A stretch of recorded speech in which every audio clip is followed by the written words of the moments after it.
Hey, it's me, Hype, and today I'll be giving you my thoughts on the recently released Call of Duty Modern Warfare 2 single-player campaign.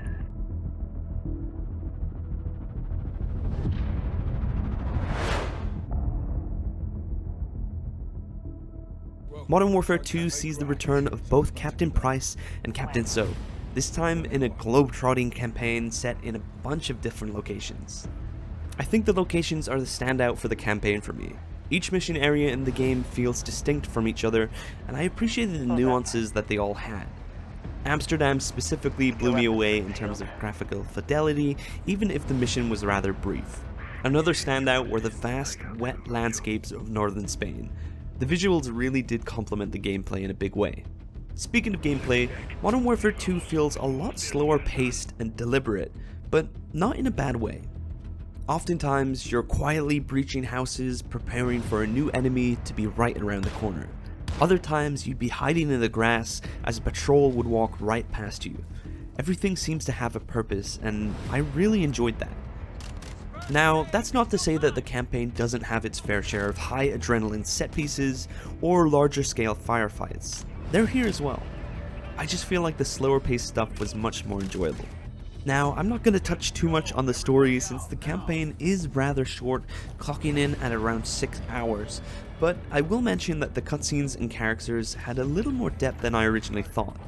Most of the characters in the campaign already have history with each other, and they show this off super well. Cutscenes are also a treat to look at, and they managed to get a decent amount of them into the campaign. Sound also plays a big part into this game. The sound design of the weapons is incredible. With a good pair of headphones, each shot really packs a punch. The gadgets you hold during the story also have very distinct sounds to them.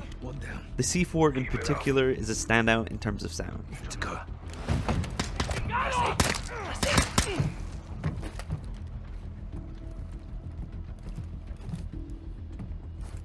Now, most of the missions I enjoyed, but there were some that were downright tedious.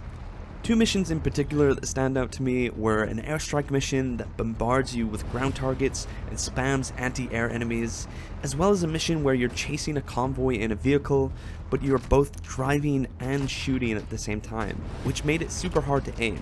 Luckily though, the remainder of the campaign had some great tension and enjoyable moments. And that's all I really have to say about Modern Warfare 2's campaign. A more deliberate and slow burn of a campaign gives the moment-to-moment gameplay a little more weight, and I enjoyed my brief time with it. If you enjoyed, leaving a like helps out, and if you want to stay up to date on the biggest games releasing this year, then a subscription is the best way to do so. That's all from me, thanks for watching.